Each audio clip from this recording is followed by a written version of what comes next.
Young receivers continue to impress at Seahawks training camp as they gear up for their first preseason game against the Raiders, who stood out today in practice number 12. We'll be breaking it all down here on our Monday or Tuesday edition of Locked On Seahawks.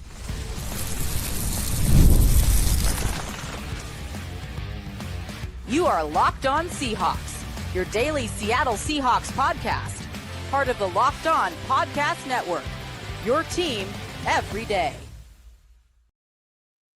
Greetings, 12. This is Corbin Smith, the host of the Locked On Seahawks podcast, your daily Seahawks podcast, part of the Locked On Podcast Network, your team every day. Glad to be joined, as always, by my co-host in crime, Rob Rang. And a special thanks to all the 12s tuning in, whether you are listening from Sumner, Washington, or Charlotte, North Carolina. We appreciate each and every one of you for making Locked On Seahawks your first listen 5 days a week. The Seahawks with their 12th training camp practice in the books, and they are now heading towards Thursday's preseason opener, the hay in the barn. Raiders, Pete Carroll coming to town. We'll have some preseason opener storylines that we're going to dive into. We've got a special Tuesday mailbag, and we'll break down what we saw today on the practice field for the Seahawks. Without further ado, let's get to it. Now for your lead story here on our Tuesday edition of Locked On Seahawks. To this point, maybe not a surprise to some, but one of the big talking points coming out of Seahawks training camp, and we talked a little bit about it yesterday, there has been some pressure that has been applied from a number of young receivers on a few of the veterans on this roster, some of them being returning vets, others being newcomers.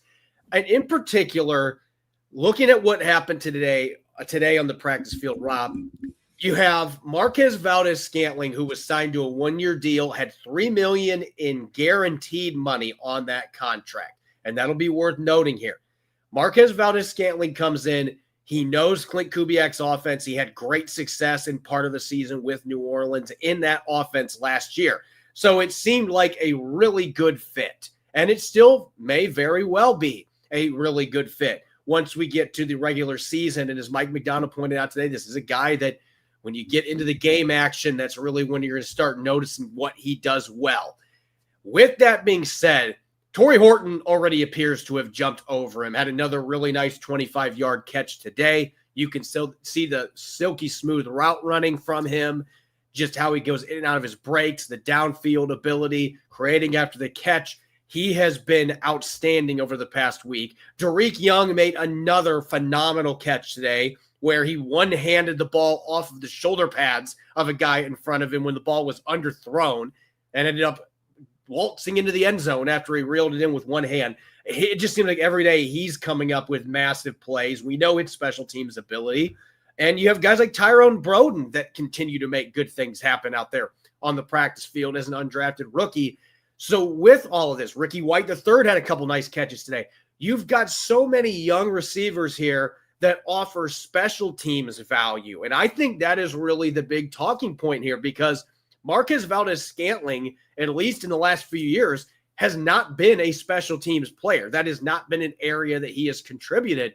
If he's going to be your fourth or fifth or even sixth receiver on the roster and he isn't offering anything on special teams, I think that puts the Seahawks in a potential conundrum there. If Tory Horton's getting all those reps on offense, they got a couple other guys that are right on his heels that are going to be really good core special teams players.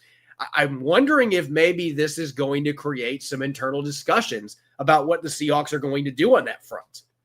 Well, I think it definitely is going to create some conversation. At the same time, for a lot of the reasons that you just pointed out, for one, the $3 million contract. For two, it's not just Marquez Valdes-Scantling who's not going to be offering much on special teams from the wide receiver position. Of course, your stars, Jackson Smith and Jigba and Cooper Kupp, are not going to be offering much on special teams either. I think that this is a good problem for the Seahawks to have. I mean, when you have the rookies like Tory Horton, Ricky White, and Tyrone Broden, as you mentioned, really kind of taking a significant step forward. Again, that's a good thing. I do think that it is possible that Seattle is going to be keeping more receivers this year than we are accustomed to seeing for the Seahawks, just because you, again, have some very proven commodities in Cooper Kupp, Marquez Valdes-Scantling, and with of course with Jackson Smith-Njigba. But after that, there's just not a lot of proven experience. Look, with all due respect to a guy like a Jake Bobo or a Cody White, I think that it's clear that the Seahawks do need speed. So Tory Horton is going to make this roster, obviously. I think that Tyrone Broden, his size, is intriguing as far as actually making the roster. But I think more realistically, just kind of looking at the way that the roster is constructed, I think that he is more of a practice squad candidate. I could see Ricky White, the third, being a practice squad candidate. Perhaps a Steven Sims, if he's able to get back onto the field healthy, then he could be a practice squad candidate. So again, I think that you're going to see, 6 receivers likely make this the initial 53, but I think you're going to see a number of wide receivers that have that special teams and wide receiver capability who are going to be dotting the Seattle's practice squad as well. Yeah, and there's going to be at least 2 of these guys, if not 3. We've typically seen them carry 3 or 4 receivers on their practice squad in recent years. So a number of these guys, if they don't make the team, there's still a chance they're going to be bringing these guys back on the practice squad. But still, I think when you're from a roster construction standpoint, you do start to have some of those discussions where, you don't expect your number 1 and number 2 receivers to typically be big time special teams contributors because they're standouts on your offense. And, all those years that Tyler Lockett was returning kicks and stuff, once he became a top 2 receiver for the Seahawks, they tried everything they could to get him off of it. And so that's normal. But when you're talking guys that are near the bottom of the depth chart, like your 4th, 5th, 6th receivers, you want those guys to be players that are going to be contributing on special teams because you're not going to be asking them to do as much on offense. So to justify their roster spots, you're hoping they're going to be contributing in that 3rd phase. And so I do think it does create a potentially interesting conundrum. I'm with you. It's a good problem to have, but it does create a potential issue that you have to try to work through. Do we keep a veteran that isn't going to do much on special teams because of the guaranteed money there? Or do we just say, look, we've got $35 million in cap space. We can eat this. It's okay. Let's just have the best 5 or 6 for the team that we can put out there. And maybe Marquez Valdes-Scantling is still that guy. We know what he did last year in Clint Kubiak's offense. So there's a lot of different things at play here. The other thing that really jumped out from today's practice, and obviously a non-padded one, you don't have quite as many takeaways, but I want to talk real quick about the guy who's kind of forgotten in Seattle's cornerback room that has really had a good camp that's quietly hovered under the radar, and that's Josh Jobe, the player that a year ago came in as a practice squad addition off of waivers from the Eagles. He just comes in, puts his head down, and just gets to work, impresses. Trey Brown goes down, he goes in the starting lineup, and then he doesn't give that job back up. Shaquille Griffin was going to be the one that was coming in to push him, and maybe that still ends up happening. Griffin was back today, but he didn't practice after missing 9 practices for personal reasons. He has practiced 1 time so far, Rob, this month. If Shaquille Griffin is not able to get out there, and quite frankly, at this point, I don't know how you could say, we're going to have you be our number 3 corner. I don't care what he's done in the past. Josh Jobe has been really good for the last year or so for this football team. He's had a good camp. He had a really nice pass swat away, punched the ball out of Cooper Kupp's hands along the sideline today. And he gave him a touchdown, but he had really good coverage. It was just a perfect throw by Sam Darnold to the front right pylon. And there wasn't much else that Josh Jobe could have done. Jackson Smith-Njigba also did a phenomenal job of catching the ball a couple feet off the ground. It was good coverage. Like, I think Josh Jobe, he is a guy we haven't talked about much, but like there is still very much a place for him to get significant snaps for this Seahawks defense. And I just don't know that we're going to see the competition that we thought we were going to see just because Shaquille Griffin has not been able to get on the field and actually show that he belongs in this discussion competing for playing time. Yeah, I 100% agree with you on this point. I think that, look, Shaq Griffin, obviously Seahawks fans are very familiar with him. I think he's got a soft spot in a lot of folks' hearts. But at the same time, the fact that he has not been on the field for the Seahawks, I think that is concerning, and it absolutely raises questions about how early and how much of an impact that he might be able to provide. But as far as Josh Jobe, I mean, you're talking basically to the president of the Josh Jobe fan club. I mean, longtime Locked On Seahawks fans and listeners, and thank you so much to all of you. But as you'll recall, when the Seahawks brought him in, I really liked that addition. I liked him coming out of Alabama years ago. I had a third to fourth round grade on him. Was stunned when he didn't go around that range, just considering the success that Alabama cornerbacks have had in the NFL in the past. Like, he is not the splashiest of corners. He's not the guy who is going to create a whole bunch of pick sixes and things of that nature. But I just like the consistency that he brings, just in terms of his, just his preparation, his reliable open field tackling ability. Even when he's beaten, to your point, even when he is beaten, not only in training camp in today's practice, but last season with the Seahawks, it's rare that he is beaten badly. He usually is in position to make the tackle. And obviously all corners are going to get beat at times, but some of them go in the tank after they get beaten. And that has not been the case with Josh Jobe. So I just think that he is one of those players that I think that Seahawks fans, frankly, a little bit like Marquez Valdez-Scantling on the flip side. I think that they are reliable, that the Seahawks trust them. And that's why I think that both of them are going to wind up having a significant role for the Seahawks in 2025. When we come back, it's been a long time since we've opened up the mailbag because of all the training camp practices, but with the preseason opener coming up in 2 days, we're going to have a special Tuesday mailbag tackling as many questions from you, our valued listeners, as we can. We'll get to that up next here on our Tuesday edition of Locked On Seahawks. This episode is presented by Yahoo Fantasy. Fantasy football is back. Fire up the group chat, get out your draft boards, and buckle up for a season filled with breakouts, busts, and all the overreactions we live for. It's all going down on Yahoo Fantasy. This year, Rob and I are playing on Yahoo Fantasy, and you should too, whether you're a first-timer or you're like me and you're a veteran making your millionth league. I've used Yahoo Fantasy for years. I love how smooth the draft day experience is.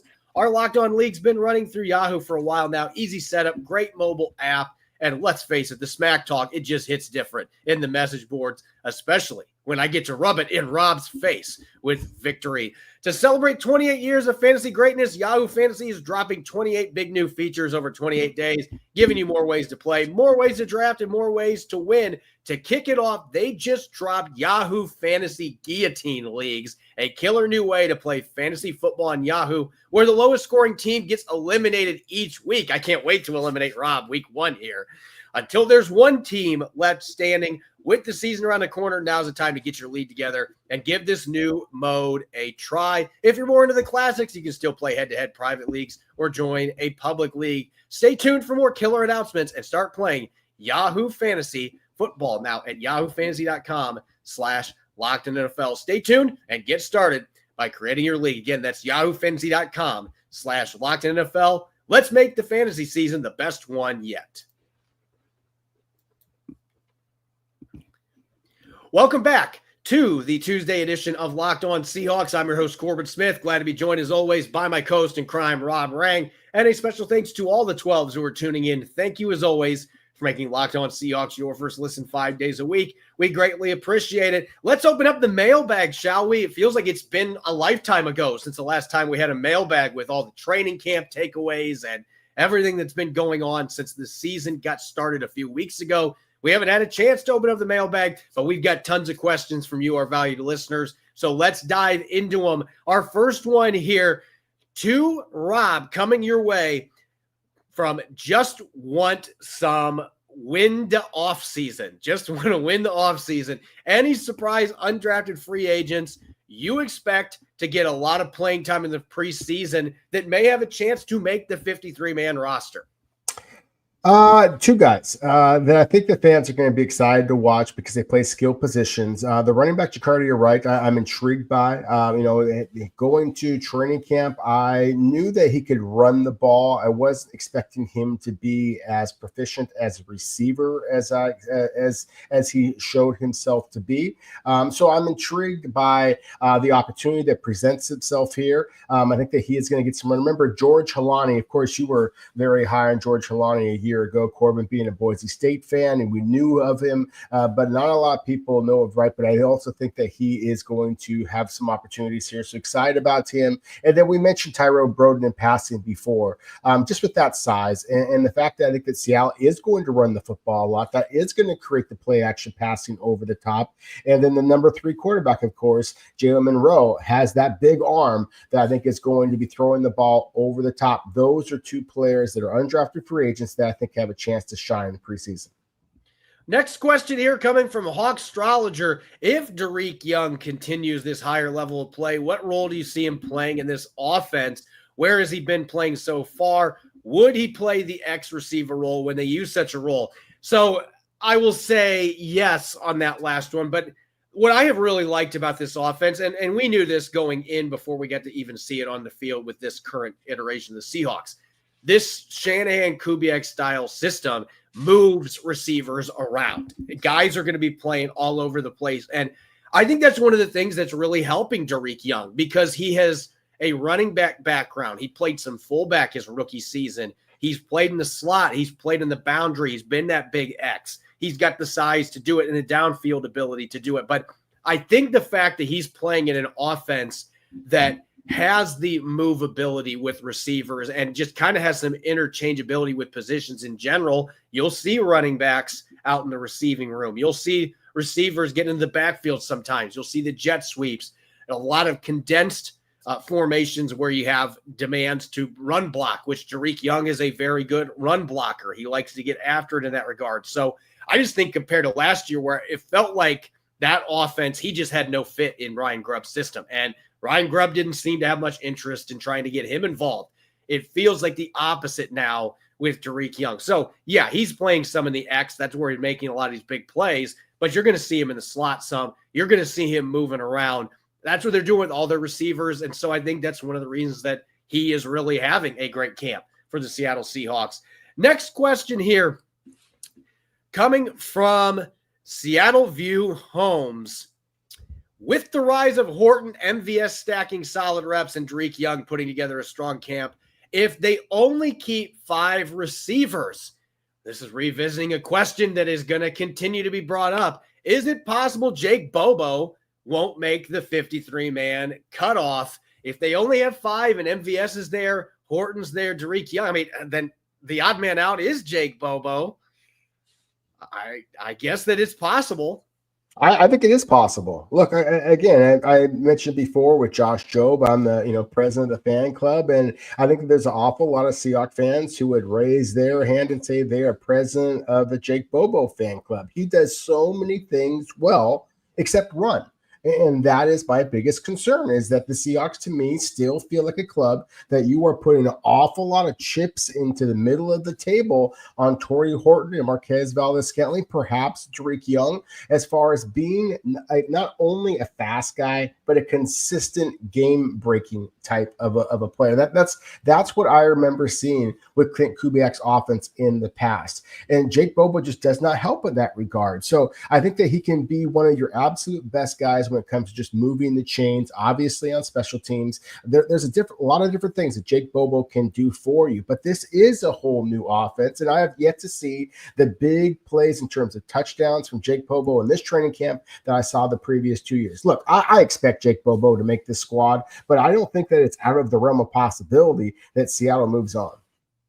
Next question here, coming from Mike C. from NJ. If George Halani can win the returner job, do you think the team would carry 4 running backs? If he was going to be one of the returners, then he absolutely would be on the roster. And look, I did my latest 53-man roster projection on Emerald City Spectrum. You can check that out on our website, again, emeraldcityspectrum.com.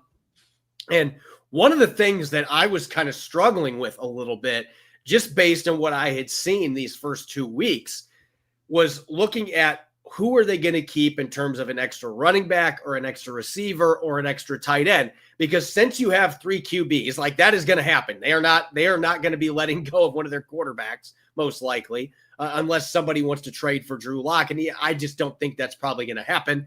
You're going to have 3 QBs. So that eats a roster spot that you normally would have had in the past when they've usually carried 2 QBs. You're probably going to have 5. I'd say you got a really good chance that there's at least 4 safeties. There might be 5. So that's another position that you're throwing in there. So you might have room, especially with a fullback now too. That's another spot that you have to have on your team that you haven't used in the past handful of years. So you got to go running back, receiver, or tight end. I don't see them keeping it extra at multiple of those positions. It's going to be 1. So you have to boil that down to who do you think you have the best chance to get to the practice squad? For me, I still felt like Dareke Young with his traits was going to be the toughest guy to get to the practice squad. I think George Halani, you probably can get in there because of the running backs that are in the league. Maybe somebody tries to go after him, but last year nobody claimed him. And at tight end, I feel like Eric Saubert, because he's a veteran that has bounced around, he's a valuable player with his knowledge of the offense, but I think you can slip him as one of your veterans onto the practice squad. I don't think anybody's going to be claiming him. I don't feel that way about Brady Russell. I think Brady Russell is a guy that's going to get picked up. So it really is about roster construction and trying to figure out who's going to be the guy that we think we can sneak through that's going to get to the practice squad. And so I think they could keep 4 running backs, absolutely. But right now I have Young getting in over, say, a George Halani just because of the special teams impact and feeling like he's a tougher guy to try to sneak through waivers at this point. All right, Rob, got one more question for you coming from Travis Troutman. At this point in camp, how likely is it for Jalen Sundell to win a starting job? And if he does, could Christian Haynes be cut? We kind of touched on this a little bit yesterday, but I feel like this question has some validity at this point. Oh, no question about it. I mean, that was one of the big news of the day is the fact that Christian Haynes was moving from that right guard position to center, now to left guard. Look, musical chairs at this point in training camp is not a fun game. And so I do think that Christian Haynes is, he's a little bit of trouble here. Now, I don't think that he's going to get cut. It's very rare that you see a team cut a 4th round selection, third round selection. Yeah, a 3rd round selection a year after. Look, I still believe in Christian Haynes, but at the same time, I think that is absolutely has opened up an opportunity for Jalen Sundell. Getting back to the point of the question, Oluwatimi struggling with a back injury the last couple of days. Look, I think that's one of the things that makes this next couple of weeks fascinating, because training camp, to me, what it has shown is that at its best, Oluwatimi is your starting center. I think Anthony Bradford, when he plays consistently like he has been the last few days, then he is going to be your starting right guard. But I think that your best backup at both of those positions is Jalen Sundell. So I just think that if anything happens to Oluwatimi long-term with that back injury, if Anthony Bradford has a little bit of a dip or anything like that, then to me, that just opens up the possibility for Jalen Sundell to get that a starting spot at one of those 2 positions. And this last question coming from Ocho Cinco, is Byron Murphy a bust? His name is rarely brought up during practice reports. And you heard me say that I wasn't impressed with him during one-on-ones last week. He did not play well in that sense, but I will say this. He has had a lot of really good plays in the last couple of padded practices and team sessions where you can see him blowing up runs. And look, Byron Murphy is adding into his 2nd season. It is way too early to be throwing the B word around, especially when you consider that Seattle, the 3 games they didn't have him last year, they gave up 173 rushing yards per game in those 3 games. He was way more valuable than his statistics would show. Now, from a first-round standpoint, you need the sacks. You need the tackles for loss. Like, you need the impact plays this year from Byron Murphy II. But I would not, if I, as a fan listening to reports and stuff, I would not put too much stock in the one-on-ones. Like, they're valuable to report on, and sometimes you can gain a lot from that. But Byron Murphy II has done a lot of good things in this training camp, particularly in team drills, 11 on 11. And I'm looking forward to seeing what he looks like in game action now that he's had a full offseason under his belt. So it's way too early to be throwing the bust label on. you can question, was he worth the top 16 pick or whatever? You can make those questions until the production meets that. I get that. But I think it's way too early to be throwing the B word around with Byron Murphy II. When we come back, we've got some preseason opener storylines to dive into. Rob and I are going to discuss some things that we are going to be watching in this first preseason game. Don't go away. You're listening to the Tuesday edition of Locked On Seahawks.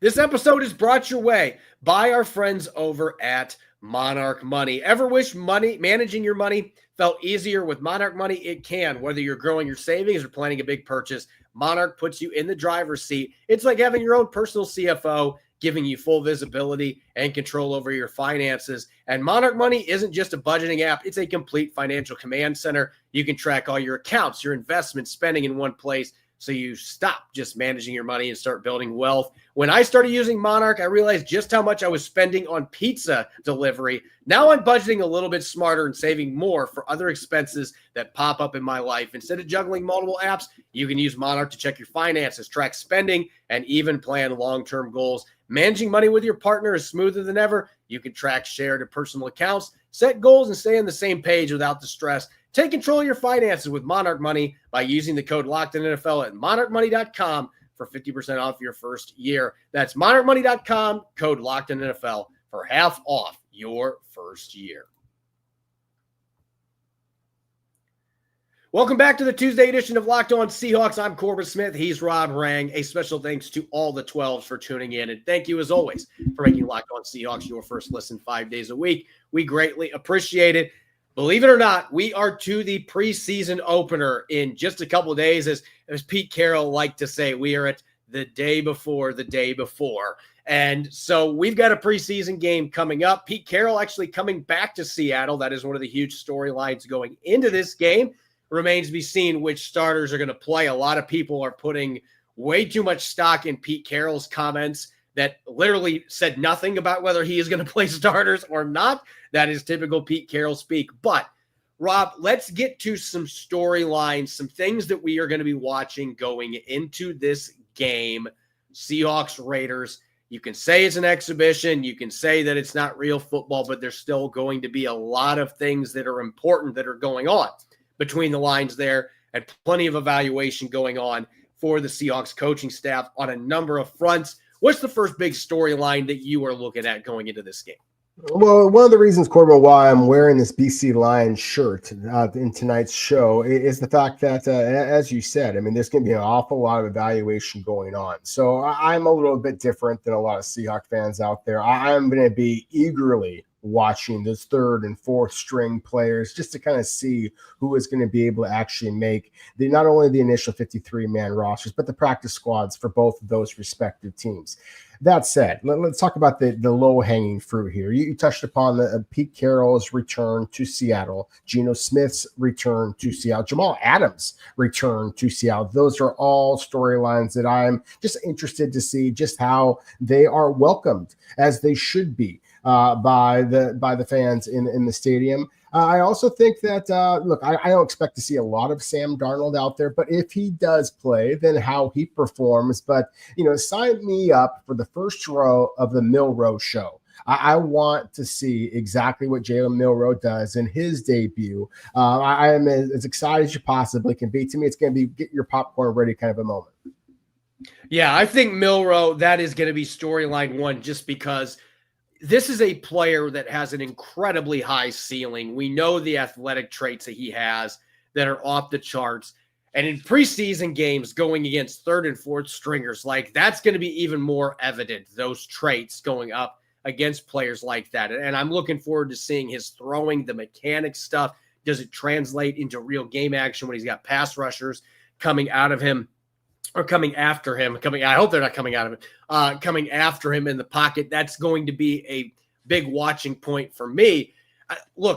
I hate to be going after the low dangling fruit here, but I want to just see how the offensive line looks in general. With the first team, we'll see which starters actually play, because Mike McDonald clarified today that the rookies are going to be playing. Now, how much, we don't know. That does mean that we are going to see Gray Zabel out there making his professional debut. So we're going to get to see Gray Zabel, get to watch how he plays. I'm anticipating we won't be seeing Abe Lucas. Oh, Timmy with the injuries is not going to be playing in this game, but we're going to get to see Jalen Sundell. We're going to get to see Satawa Lamea. Christian Haynes, this is a huge game for him, but I want to see if the mentality that's being instilled on the practice field, where they are really emphasizing that run game and they're truly prioritizing it, it is a non-negotiable. I want to see that starting to show up in game action. I want to see these guys get some movement against another team. I want to see the vertical displacement in the zone game. I just want to see some positives with this young core that the Seahawks have on their offensive line, even if they're not playing everybody. And that includes your second and third stringers. We get to see Bryce Cable do. We get to see Mason Richmond, Mike Jarrell in year 2 playing a lot of left tackle. We get to see some of the progress of some of these young guys. And so it's all about watching the O-line for me. And that is going to be something I'm watching closely at all 4 quarters. And maybe some of these young guys that aren't moving up the depth chart yet, maybe they can start to do so with a good performance here against the Raiders. But we know that this team is going to go as far as the offensive line's improvement allows it to go. So this is that first step to just seeing what things look like, at least with the guys who are going to be out there in the trenches. Yeah, and a lot of our show tonight, Corbin, has kind of focused on the offensive side of the football. So I'm going to jump over to the defensive side of the ball. I think that, if the Seahawks are going to be able to get back to the playoffs, I think that the belief is that the defense is going to kind of lead the way. I'm not expecting to see much of Leonard Williams or DeMarcus Lawrence out there. So I want to see if there is one of these quote-unquote secondary defenders in the front 7 specifically that's going to be able to kind of step up. I'm not expecting to see Ernest Jones out there at the inside linebacker position. So does Drake Thomas really solidify his role in this? Is it Patrick O'Connell that makes a big splashy play that really kind of gets hit? We talked about Josh Jobs not getting much attention. Patrick O'Connell to me is just a snap or two away from potentially being a starter for the Seahawks. So again, I expect that the Las Vegas Raiders with Pete Carroll are going to try and run the football. Perhaps it's going to be their flashy rookie Ashton Genty who is going to be getting a bunch of opportunities. Regardless of whether it's Genty or it's Amir White or Dylan Laube or whoever that the Raiders are going to be using at the running back position, I do expect those inside linebackers to get plenty of opportunities, and I certainly want to see a healthy return from Aboye Mafe. See if Derek Hall can take his game to a whole other level this season as well. There is an awful lot of storylines besides just the skill position players on the Seahawks that I think are going to be critical for this first game. I want to look at the guys that are hybrids on defense. To me, the guys that we might see playing multiple spots, that could be somebody like a Jared Ivey who can play defensive tackle. He can go out to end. That's one of the undrafted guys that I still think has a chance to make this team, especially Mike Morris. We don't know his health status. He left practice early today and is dealing with something that's going to need imaging in his lower body. That always raises red flags. So hopefully he's fine. But Jared Ivey is one of those guys that has some positional flexibility that you can move up and down the line. And I think he's got the skill set that typically plays well in preseason games with his physicality, his toughness, his heavy hands, and just his motor, the playing way that he does. He's a player I'm going to be watching. Jamie Sheriff, the now off-ball linebacker that still is getting some edge work, but he's mostly been off-ball. I want to see how he plays in his first game action at that new position. So I'll be watching number 50 closely. And in the secondary, we can look at some of the safety guys with their ability to move around. The Jarek Reeds, the Tyokatas, maybe DeAnthony Bell plays some in this game. I'm going to be watching those guys to see how Mike McDonald starts to deploy some of those secondary safeties that he can move around the formation. And of course, Nick Eamon-Wari, we're going to get to see him for the first time as well, which that generates a lot of excitement. And I don't know how much we're going to see him. I don't know how much we're going to see Gray Zabel or Elijah Arroyo or any of these rookies, but that's obviously always going to be the big storyline. The first preseason game is that first chance to see these new draft picks and see them in game action at Lumen Field. As always, you can follow me on X and Blue Sky at Corbin Smith NFL. You can follow Rob at Rob Rang. Make sure to subscribe to Locked On Seahawks on YouTube and wherever you get your podcasts to make sure you don't miss a single episode. When we come back tomorrow, we are going to have some matchups that we're going to be watching. Preseason is a little different matchup Wednesday than we have in the regular season, but we'll look at some matchups that we are going to be watching closely and some keys to the game. And again, Wins, losses, preseason, not a huge deal, but you still want to win the game. So we're going to talk keys to the game. That will be coming up on tomorrow's episode. Make sure that you listen in and enjoy the rest of your Tuesday. Go Hawks.